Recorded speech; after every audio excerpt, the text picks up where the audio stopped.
Hiya, Dr. Allison JK here.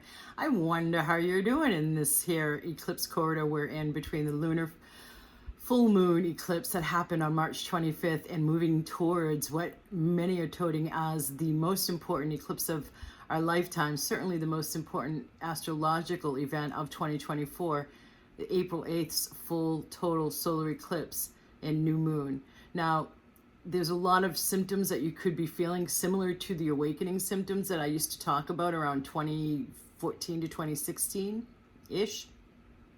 And that could be feeling spacey, feeling confused, feeling ungrounded, feeling dizzy, having headaches, feeling lethargic, needing more sleep, not able to sleep, excited at night, profound dreams. What else have I been hearing from my students and clients and people in my free vibration upgrade Facebook group and here?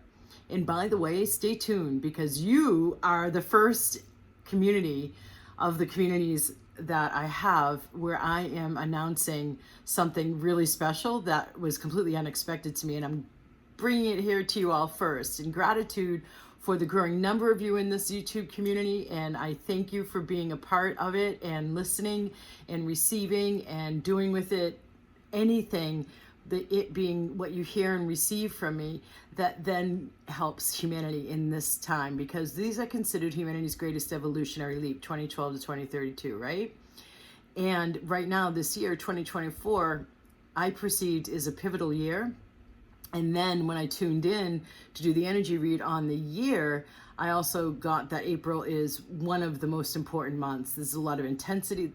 What I perceived then was, this is like in December, this at the end of December, right before New Year's, there's going to be a lot of new possibilities. There's going to be a lot of popping and intensity and completions. And that actually kind of suits, once I did the astrological research from professional astrologers, which I'm not, that actually matches, and I got to see the reasons cosmologically and astrologically why. So you may be feeling these things because, frankly, we're being really catapulted into our evolution and expansion of our consciousness, and expansion in a way that's different than the awakening symptoms, because it's not so unfathomable, where there wasn't enough of the mass consciousness understanding that we are in really auspicious times. Again, 2012 to 2032, humanity's greatest evolutionary leap. 3 of my 4 #1 international best-selling books are about this. I had a 2.5-year weekly radio show interviewing experts about this time. So, I mean, this is something that I've been tuning into. Many of you have been following along the journey with me, and I don't usually use that word journey, but I'm gonna thank you for being who you be on this planet. And so the solar eclipse is bringing in on the 8th really groundbreaking energies. And what I have been finding myself called towards is really researching some different stuff, like new breakthroughs, not only in water, in some of what's happening in our skies, but then some of what's becoming possible within the quantum field, within our own consciousness and bodies. And it is a breakthrough time. So with solar eclipses paired with a new moon, and this is a super new moon because of how close it is to the earth, there is going to be a real emphasis on new beginnings. And so you might have like stuff just fall away. You might have really great new opportunities come in as if out of the blue. It's a really great time for karmic completion of old contracts. You might just see stuff fall away, but then also there's a lot of choosing, right? As the conscious co-creators we are, to allow stuff to complete, for doors to close, and for us to say yes, facing the new, and to be a certain energetic that doesn't just get so wrapped up in our day-to-day, right? And good on you for finding your way here, because it shows that you're probably less of that type of person, even as a higher achiever that you may be. I mean, we get wrapped up in our routines. We get wrapped up in our obligations and responsibilities, right? And in our day-to-day physical life, attending this stuff. You know, we're really busy people overall, and we've been taught to be so productive, but where these breakthroughs really come in is in the expansive space, and the spaciousness, and before you can get to 0 point, you have to be kind of in you have to be in like the relaxed state when you're out, whether it's driving or I don't know, washing dishes and directing your kids, or directing your company or at a meeting. Obviously, receiving like intuitive information isn't easy for the average person in that context. So creating that more feminine space of where you naturally expand and feel expansive and receptive. The beach, for those of us in climates that you can go to the beach now, the forests, especially the ancient ones, sacred sites, getting your back up against a tree, getting your feet on the earth, going to salt caves. That's why I'm sitting here in great part. Going to natural springs, going to natural mineral healing baths, lots of stuff that I like to do. You just heard me name. So whatever's going to get you in an expansive state, because it's not that you necessarily have to do much work in that. It's instead the receptivity to allow the expansion to happen with more grace and ease. Yeah. So instead of the pushing and the forcing and the actioning and the more yang divine masculine, like stepping out active behaviors, that will come for sure. Because the way that these breakthroughs are coming in, it's not just in our consciousness, it's to be implemented to create our new earth. So there could be real quantum kinds of changes that aren't incremental, but like sudden big changes. And the fact that, so there's some astrological aspects, and again, I'm not a professional astrologer, but from what I understand, and this is something I've been talking about in the non-astrological understanding from the beginning of understanding the nature of these times, this is obviously not, I say obviously to you because you must know this by now, your own shifts into a higher light, a more peaceful, heart-centered being is going to help those around you, and whether they're around you or not, all of humanity. And so the more of us doing this at the time of the solar eclipse, it starts approximately 2 p.m. New York time, and it goes over a certain track in the United States, and it lasts till about 4:30. And so the more of us able to work with this aspect of the North Node, which affects our collective destiny, and the fact that we're looking at Aries Libra access to these eclipses, Aries warlike, Libra peace-like, and the track is over North America.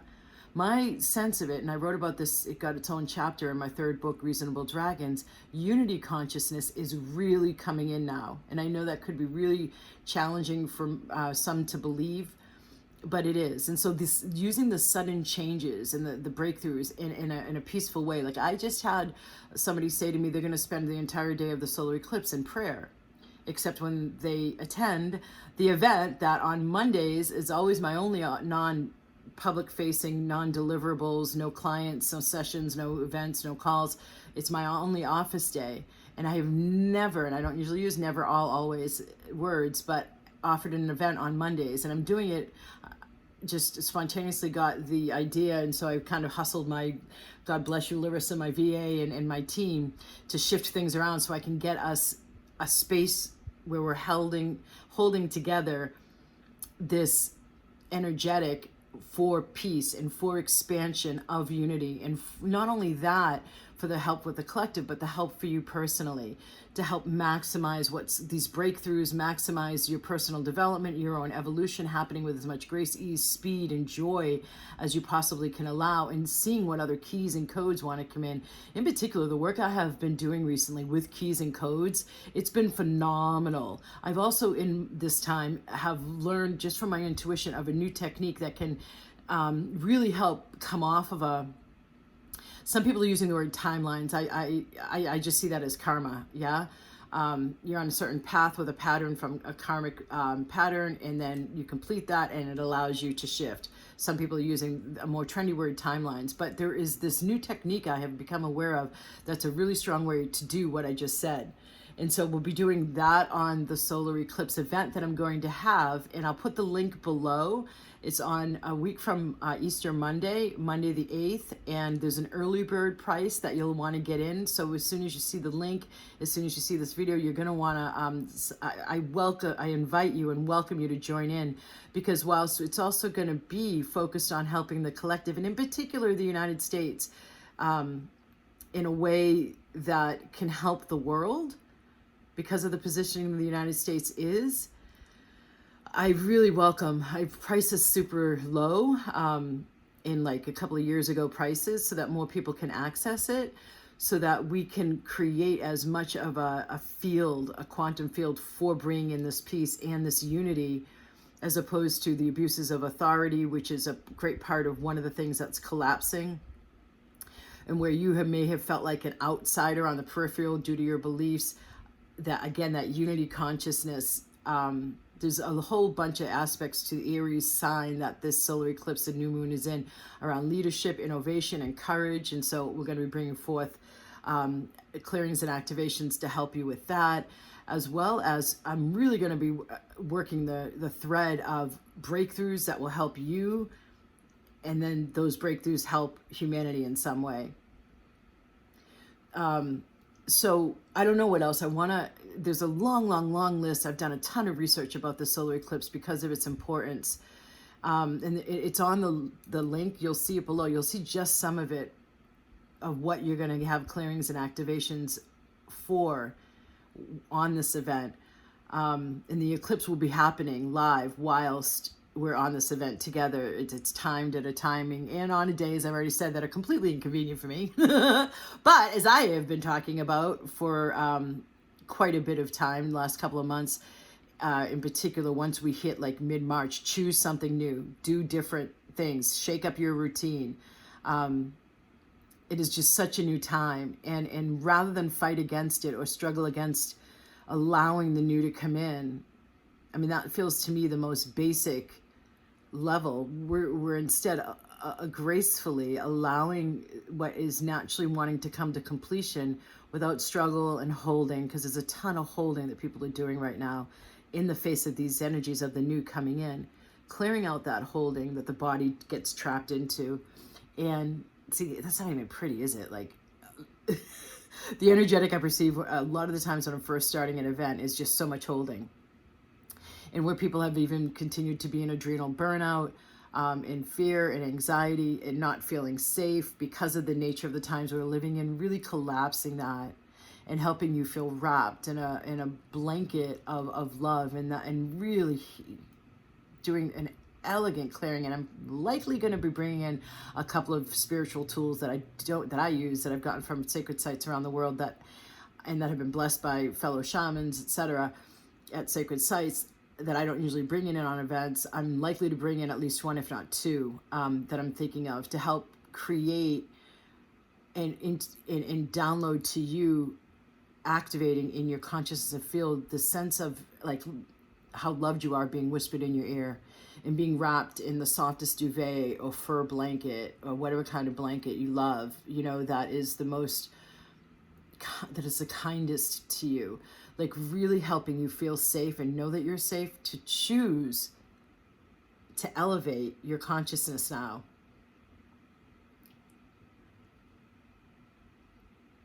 So one more thing. The aspect of the ego mind, as it's referred to in Buddhism for meditation, it's the part of our mind that is the conscious mind that we hear the thoughts of, that's attached to the personality level self. It's not the higher self that receives guidance. It's not the higher self connected to source. It's not it's not the unconscious. Remember, I have a background in Western psych and taught AP psych, as well as all the work in the more Eastern and metaphysical practices that I have, including that PhD of mine. There is a lot to our consciousness. The subconscious and the unconscious are not a part of the thoughts that we hear. The thoughts that we hear is our ego mind, and it can only go based on the known. So it has reference points that keeps us anchored in reality, because the ego mind's job is to help keep us safe and navigate the physical plane in our metaphysical, holistic mind, body, spirit system. And I'm not going to say what you all are predicting and thinking I'm going to say. So hold on. When it comes time to conceive of something new, the mind is myopic, yet we know source is omniscient and the universe is omniscient. So really being in surrender and that's again in the beginning why I suggested creating more spaciousness in your life, at least over the next week to 10 days, as best you can. Because these breakthroughs are of a nature, I'm sensing, that are not familiar necessarily to us. I mean, quantum leaps, our new earth. So to even to a lesser degree, not only be able to receive the new, but to not use our human mind or ego mind to take its definitions and expectations and project them onto what we are perceiving, but instead to allow the new, the creations, the breakthroughs, the groundbreaking new earth breakthroughs of a quantum sort to be all that they can be, pulling back and managing ourselves with a sense of self-mastery at an increased level is really going to be helpful. And I want to really work with that to allow in the biggest possibilities for you in your life and living, so that you thrive more than anything you could ever imagine possible, literally. And that also is happening for humanity. So these are the times not only to put those eclipse glasses on, but those rose-colored glasses on, because we have moved into it. Even despite all of the suffering and the war and the fighting and the polarity you can see, stay away from that, especially over the next 10 days or so, as best you can. And just stay, if you are even still tuned into any of that, because our empowerment as co-creators is getting stronger, as intended, with source. Blessings. I look forward to being with all of you, called to be in this sacred ceremony. Blessings on the 8th.